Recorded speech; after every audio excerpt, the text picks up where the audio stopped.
So well guys, कहानी की शुरुआत में हमें 1921 में चाइना के किंगस्योंग शहर को दिखाया जाता है, जो आज सियोल के नाम से भी जाना जाता है। हम देखते हैं कि तीन लड़कियां अपने स्कूल के बाद हंसते खेलते रोड से होते हुए घर की तरफ जा रही थी। तभी एक सोल्जर उनमें से एक लड़की के बाल को पकड़कर खींच लेता है। वो बच्ची रोने लगती है, लेकिन वो सोल्जर उसे छोड़ने के बजाय अपने मियान में से तलवार निकालकर उसकी चोटी काटने लगता है। तभी वहाँ एक बहुत ही खूबसूरत महिला अपने दो लड़कियों के साथ आती है और सोल्जर को ऐसा करने से रोकती है। वो सोल्जर उस महिला के खूबसूरती को देखते ही अपनी तलवार मियान में वापस डाल लेता है। उस महिला के साथ की दो महिलाएं उन बच्चों को वहाँ से लेकर चली जाती है। इसके बाद वो महिला उस सोल्जर को बहलाकर एक बिल्डिंग के पीछे लेकर जाती है और वो वहाँ उसका सारा खून पीकर उसे मार देती है। दरअसल ये तीनों महिलाएं वंपायर थी और किंगस्योंग शहर में बाइट सिस्टर नाम से एक क्लॉथिंग स्टोर को चलाया करती थी। इनमें से जो वंपायर सबसे खूबसूरत थी उसका नाम हैना था। वो स्टोर में लगे एक मिरर में खुद को देखकर अपने मुंह में लगे खून को साफ करती है और यहाँ से ये कहानी शिफ्ट हो जाती है 1921 से 2021 के टाइमलाइन में। 100 सालों के बाद अब इस शहर को लोग सियोल के नाम से जानने लगे थे। 100 साल हो चुके थे। बाइट सिस्टर का ये स्टोर अब एक बड़े क्लॉथिंग ब्रांड में बदल चुका था, लेकिन 100 सालों के बाद भी ये तीनों वंपायर की उम्र बिल्कुल भी नहीं बढ़ी थी। हैना स्टोर के बाहर एक हैंडसम लड़के को देखती है। वो वहाँ अपनी गर्लफ्रेंड से मिलने आया था। जैसे ही उसकी गर्लफ्रेंड वहाँ आती है तो वो उसे एक रोज देने लगता है और इस दौरान उस लड़के के उंगली में गुलाब का कांटा गड़ने की वजह से खून निकलने लगता है। हैना उसके खून को दूर से ही सूंघकर ये पता कर लेती है कि वो लड़का उस लड़की को धोखा दे रहा है, क्योंकि ली किसी का भी खून सूंघकर उसके नेचर का पता लगा सकती थी। इसके बाद हम बाइट सिस्टर स्टोर की ऑनर किम को देखते हैं। वो डुप्लीकेट खून पी रही होती है। हैना उससे पूछती है कि तुम डुप्लीकेट खून कैसे पी लेती हो, जिस पर किम कहती है तो क्या करूं, तुम ही मुझे कहीं से इंसान का ताजा खून पिला दो। किम हैना से ये भी कहती है कि तुम्हारी लालच बहुत बढ़ रही है, जरा संभल कर, कहीं तुमने किसी के इन्फेक्टेड खून को पी लिया तो तुम डायरेक्ट जहन्नम में पहुंच जाओगी। जिस पर हैना कहती है कि तुम मेरी नहीं अपने शॉप की चिंता करो, तुम्हारे शॉप पर कोई आए या ना आए तुम्हें कोई फर्क नहीं पड़ता, तुम बस चुपचाप बैठी रहती हो। किम मुझसे कहती है कि अब तुम मुझे मेरा खूनी चाय पीने दो और पकाना है तो जाकर अपनी छोटी बहन को पकाओ। इसके बाद हैना वहाँ से चली जाती है। अब हमें दो लोगों को दिखाया जाता है जो खड़े होकर बाइट सिस्टर की तीसरी मेंबर के एडवर्टाइजिंग पोस्टर को देखकर उसकी खूब तारीफ कर रहे थे। इसका नाम ली था और वो इस एडवर्टाइजिंग कंपनी में मैनेजर के पोस्ट पर काम करती थी। वैसे तो ली कभी भी किसी को अपनी फोटो लेना अलाउ नहीं करती थी, लेकिन एक क्लाइंट के बहुत रिक्वेस्ट करने पर उसने उनके प्रोडक्ट के लिए अपना फोटो शूट करवाया था। ली बैठकर अपने कलीग से बात कर रही थी। तभी उनमें से एक जब विंडो ओपन करता है तो ली सनलाइट देखकर डर जाती है और खुद को बचाने लगती है। तभी उसे एक कॉल आता है जिसका नंबर उसने सो कॉल्ड सिस्टर के नाम से सेव किया था। वो कॉल नहीं उठाती और अपने एक कलीग यॉन से डिजाइन रेडी करने का बोलकर वहाँ से घर के लिए निकल जाती है। घर आकर ली हैना से पूछती है कि आखिर तुम्हें खून की कितनी प्यास लगी है जो तुम मुझे बार बार फोन कर रही थी। हैना कहती है तुम मेरा फोन क्यों नहीं उठा रही थी, जिस पर ली उससे कहती है कि फोन तुम्हारा था इसीलिए नहीं उठाया। हैना कहती है तुम्हें मुझसे कायदे से पेश आना चाहिए, मैं तुमसे 11 साल बड़ी हूँ। जिस पर ली कहती है कि उस बात को 800 साल हो गए, हमारे उम्र के हिसाब से 11 साल कोई बड़ी बात नहीं है। फिर ली उससे पूछती है कि बताओ तुमने मुझे कॉल क्यों किया था,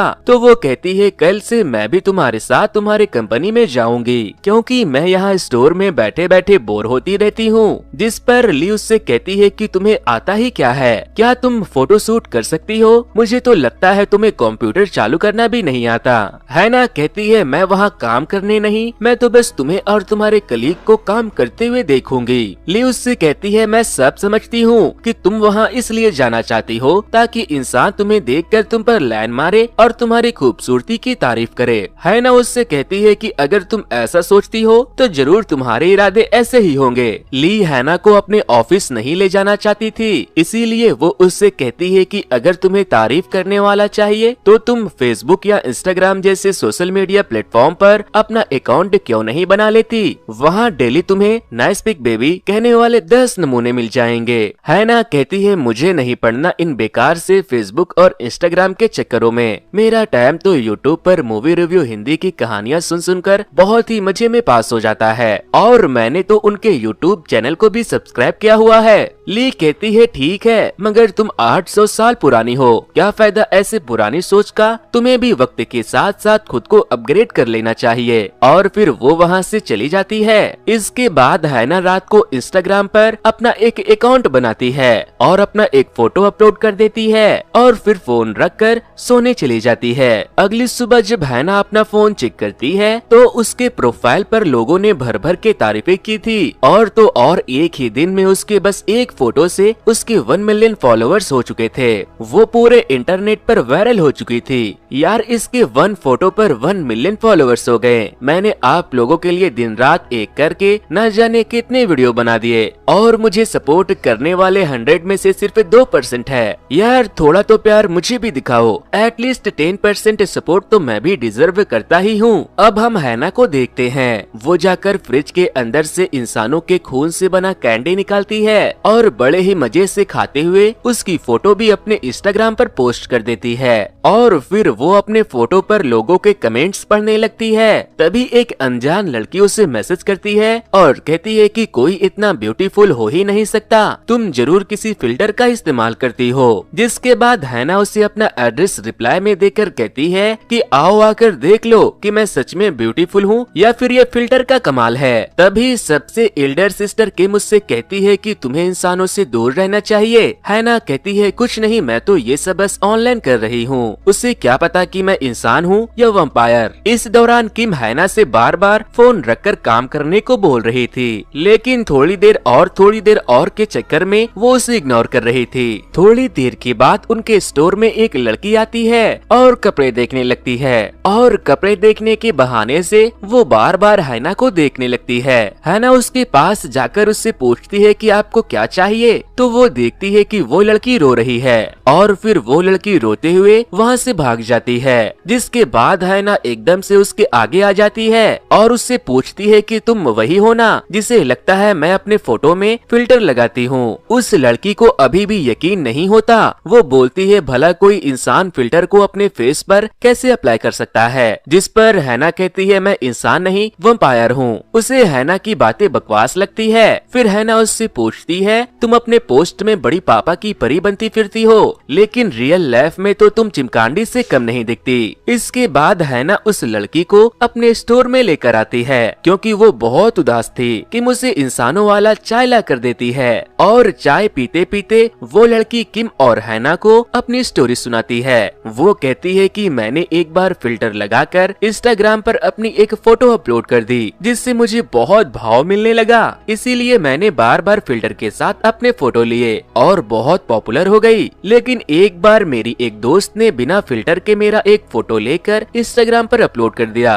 जिससे लोग मुझसे नफरत करने लगे। फिर जब मैंने तुम्हारे फोटो को इंटरनेट पर वायरल होते हुए देखा तो मुझे लगा तुम भी फिल्टर का इस्तेमाल करती हो, इसीलिए मैंने तुम्हें मैसेज करके ऐसा वैसा कहा। जिस पर हैना उससे कहती है कि इंसान प्लास्टिक के होते हैं, कल वो तुम्हें पसंद करते थे, आज मुझे और कल किसी और को करेंगे। तभी किम उस लड़की से उसका साइज पूछती है और अपने तरफ से उसे एक ड्रेस गिफ्ट कर देती है जो उसे बहुत पसंद आता है। इसी दौरान हैना की नजर उसके नेल्स पर पड़ जाती है। वो उससे उसके बारे में पूछती है तो वो कहती है इसे मैंने खुद पेंट किया है। इसके बाद हैना उस लड़की को डोर तक छोड़ने आती है और तभी हम देखते हैं कि कोई लड़का दूर खड़ा होकर हैना की फोटो खींच रहा है। इस लड़के का नाम सुंग था। सुंग की यादों के साथ सीन शिफ्ट होती है 2004 में, जहां हम सुंग के बचपन को देखते हैं। वो बैठकर रो रहा था तो हैना उससे रेमिन खाने का पूछती है। वो कहता है मैं स्ट्रेंजर से कुछ नहीं लेता, तुम यहाँ से चली जाओ वरना मैं पुलिस बुला दूंगा। लेकिन फिर वो मान जाता है और रेमिन खाने लगता है। सुंग उससे कहता है कि अच्छा तो तुम मेरे प्यार में पागल हो, इसीलिए मुझ पर इतना खर्च कर रही हो, लेकिन तुम तो मुझसे बहुत बड़ी लगती हो। अब यहाँ से सीन शिफ्ट हो जाती है वापस से प्रेजेंट में, जहाँ सुंग बाइट सिस्टर के स्टोर के अंदर जाने लगता है। लेकिन जैसे ही वो दरवाजे पर पहुँचता है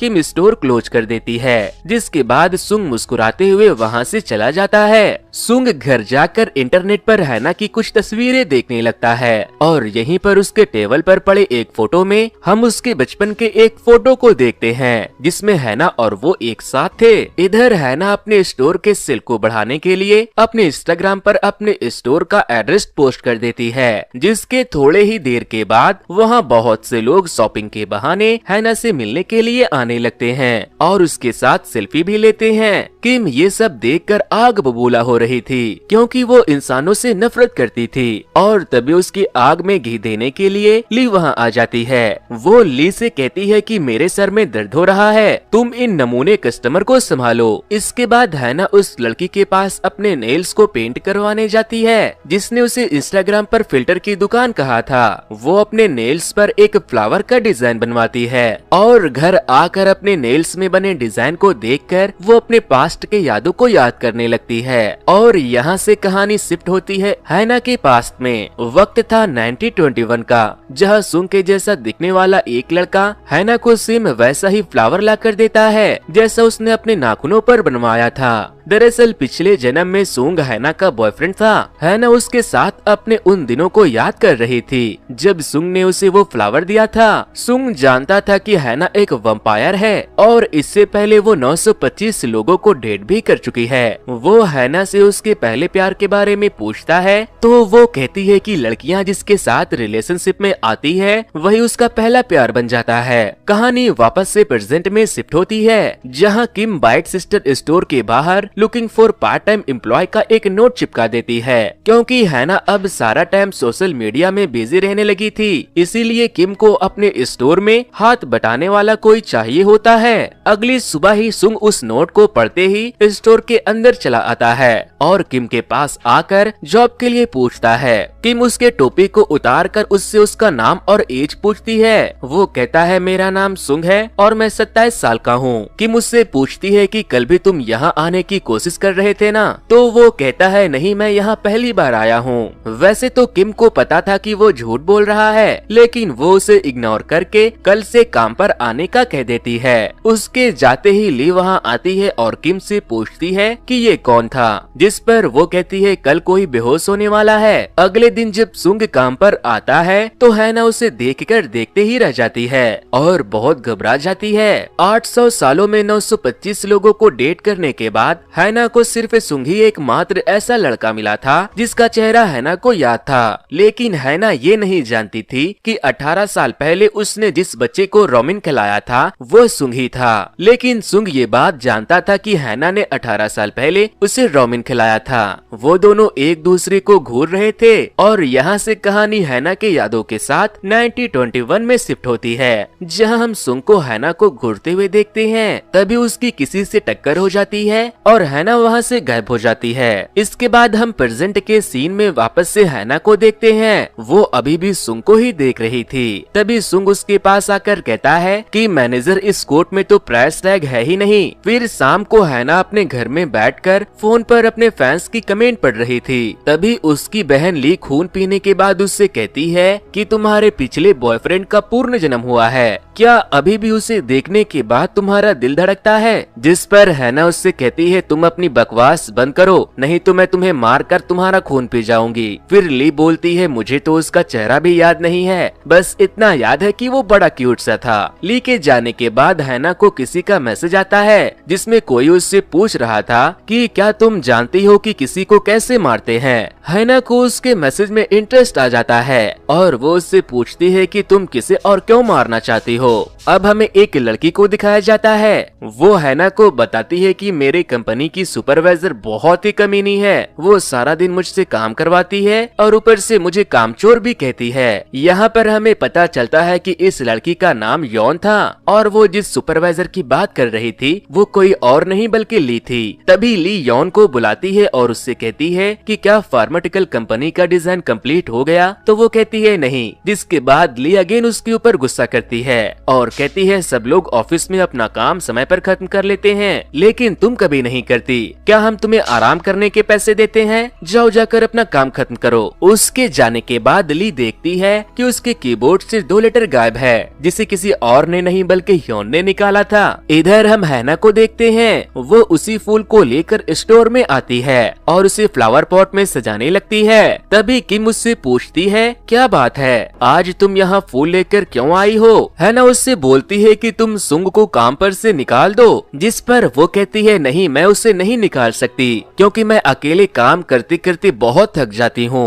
तभी सुंग वहाँ आता है तो वो दोनों बात करना बंद कर देते हैं और उसे देखकर हैना गुस्से में उनमें से कुछ फूल को मसल देती है। फिर शाम को हैना बैठकर यॉन को अपने सुपरवाइजर को मारने की टिप्स दे रही थी और तभी ली वहाँ ऑफिस से आ जाती है। वो हैना से पूछती है, तुम किससे बात कर रही हो? हैना कहती है कि कोई लड़की है जो अपने सुपरवाइजर से बहुत परेशान है, वो उसका खून करना चाहती है। ली कहती है कि इंसान होते ही ऐसे हैं जो अपने एम्प्लॉय को टॉर्चर करते हैं। अब जरा मुझे ही देख लो, 1000 साल हो चुके हैं लेकिन मेरा हर एम्प्लॉय मुझे पसंद करता है। अब यहाँ से कहानी शिफ्ट होती है 1921 में, जहाँ हम सुंग को हैना की तस्वीर लेते हुए देखते हैं। सुंग उससे कहता है कि काश मैं तुम्हारे तरह वंपायर होता तो हम दोनों जिंदगी भर साथ रहते। हैना उससे पूछती है कि तुम तुम्हारे अगले जन्म में क्या बनना चाहोगे? तो वो कहता है मैं एक परिंदा बनना चाहूंगा। इसके बाद कहानी वापस से प्रेजेंट में शिफ्ट होती है और हम सुंग को कंप्यूटर पर हैना के प्रोफाइल देखते हुए देखते हैं। अगले दिन जब हैना स्टोर में कपड़े सरिया रही थी तभी सुंग उसके लिए एक फ्लावर लेकर आता है।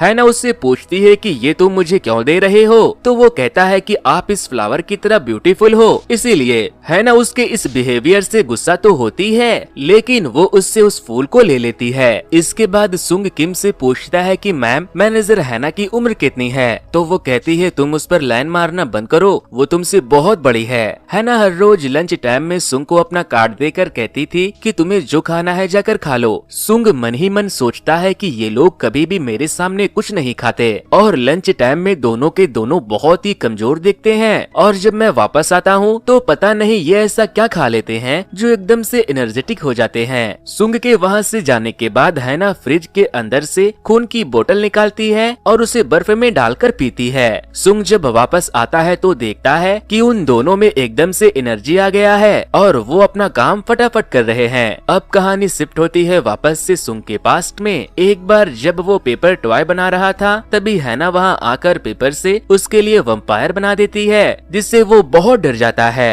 प्रेजेंट टाइम में सुंग पेपर से कुछ बैट्स बनाकर टेबल पर रख देता है, लेकिन हैना वहाँ आती है तो वो उससे कहती है ये कचरा यहाँ किसने फैलाया, और वो उन बैट्स को फेंक देती है, जिसके बाद सुंग बड़ा उदास हो जाता है। इसके बाद हैना बैठकर अपने ऑनलाइन ऑर्डर चेक कर रही थी, तभी एक फ्लास्क के गिरने की वजह से सुंग के उंगली में उसका कांच लग जाता है और उसका ब्लड निकलने लगता है। हैना फौरन उसके पास जाती है और उसके ब्लड से उसकी असलियत और नियत जानने की कोशिश करती है, लेकिन वो देखती है कि वो उसकी नियत को पढ़ नहीं पा रही है। इसके बाद घर आकर सुंग इंटरनेट पर बैट सिस्टर के ओपनिंग डेट का पता लगाने की कोशिश करता है, लेकिन उस स्टोर से रिलेटेड कोई भी इंफॉर्मेशन नहीं मिलती। फिर उसे याद आता है कि हैना एक बार कह रही थी कि वो 1943 में किसी विवांता होटल में काम किया करती थी। वो जब उस होटल की प्रोफाइल खोलता है तो उसे हैना की एक तस्वीर मिल जाती है और फिर गूगल सर्च इमेज से उसे अलग अलग डेट में हैना की अलग अलग फोटो मिल जाती है, लेकिन वो देखता है कि उन सब फोटो में हैना की उम्र बिल्कुल सेम लग रही है, जैसी वो तब थी वैसे ही आज है, जिसके बाद वो उसे टाइम ट्रेवलर समझने लगता है। इसके बाद हम ली को अपने ऑफिस के बिल्डिंग में लिफ्ट से जाते हुए देखते हैं।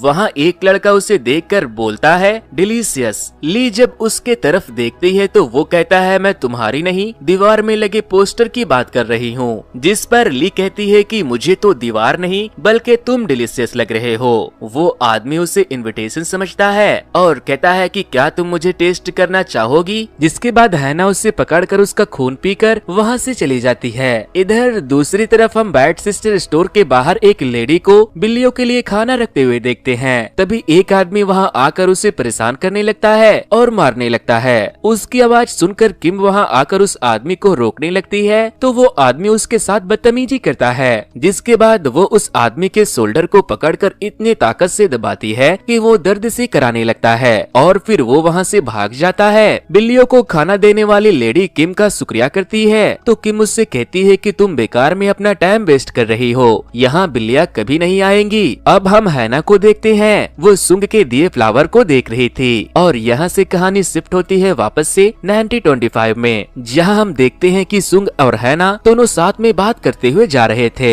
हैना कहती है तुम कोई दूसरी लड़की क्यों नहीं ढूंढ लेते, जिस पर वो कहती है कि क्या तुम्हें इससे खुशी मिलेगी, तो वो कहती है हाँ, लेकिन तुम्हें ध्यान रखना होगा कि कोई उसकी गर्दन को काट ना ले। सुंग कहता है मैं हमेशा तुम्हारे साथ रहना चाहता हूँ, जिस पर हैना कहती है कि अगर तुम चाहो तो मैं तुम्हें काट कर वम्पायर बना दूंगी, जिसके बाद तुम हमेशा मेरे साथ रह सकोगे। सुंग कहता है मैं उस तरह से तुम्हारे साथ रहना नहीं चाहता, हमें अलग होकर एक दूसरे के यादों के साथ हमेशा रहना चाहिए। तभी हैना को एक बिल्ली दिखाई देती है तो वो उसका खून पीने भाग जाती है। सुंग उससे कहता है कि जानवरों का खून टेस्टी नहीं होता, तुम इसे छोड़ दो, जिस पर हैना कहती है जानवरों का खून मेरे लिए तुम्हारे चाय कॉफी की तरह है। अब कहानी वापस से शिफ्ट होती है प्रेजेंट में, जहाँ हैना सुंग को एक कस्टमर से बात करते हुए देख रही थी। तभी किम वहाँ आकर उसे अपने पीछे आने को कहती है। वो उसके लिए एक बहुत ही ब्यूटीफुल ड्रेस लाई थी।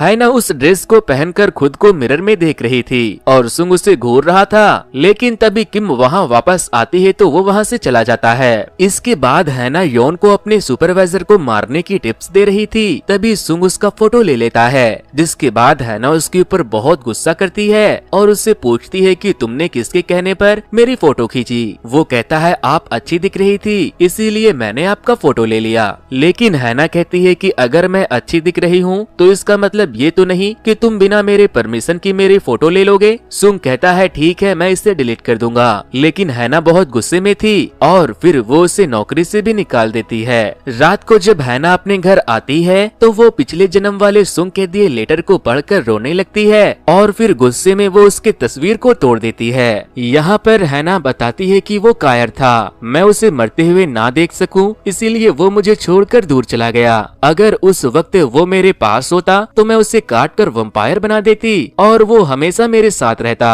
हैना आज बहुत उदास थी। तभी सुंग उसे उसका वो फोटो भेजता है जिसकी वजह से उसने उसे जॉब से निकाल दिया था। सुंग लिखता है कि मैं इसे डिलीट कर रहा हूँ। हैना जब उस पिक को देखती है तो वो उसे बहुत पसंद आता है। अगले दिन जब वो स्टोर पर जाती है तो वो सुंग को आते हुए देखती है। सुंग उससे कहता है कि ऑनर किम ने कहा है कि अगर मैंने ये जॉब छोड़ा तो वो मेरा खून पी जाएगी। जिसके बाद हैना उसके सामने ही फ्रिज से खून निकाल कर पीने लगती है और बोतल को टेबल पर रखकर गुस्से में वहाँ से चली जाती है। सुंग बोतल को देखने जा रहा था, लेकिन तभी किम आकर उस बोतल को डस्टबिन में फेंक देती है और उससे बोलती है कि ये चेरी जूस है, इसे खून मत समझ लेना। अगले दिन बाइट सिस्टर स्टोर में एक बच्ची आती है और कपड़े देखने लगती है। तभी किम उसके पास जाकर कहती है कि हम बच्चों के लिए कपड़े नहीं बनाते। वो लड़की कहती है मैं यहाँ अपने लिए नहीं बल्कि अपने मम्मी के लिए कपड़े लेने आई हूँ क्योंकि आज उनका बर्थडे है। किम मुझसे कहती है ये तो बहुत अच्छी बात है कि तुम अपनी माँ के लिए कपड़े लेना चाहती हो।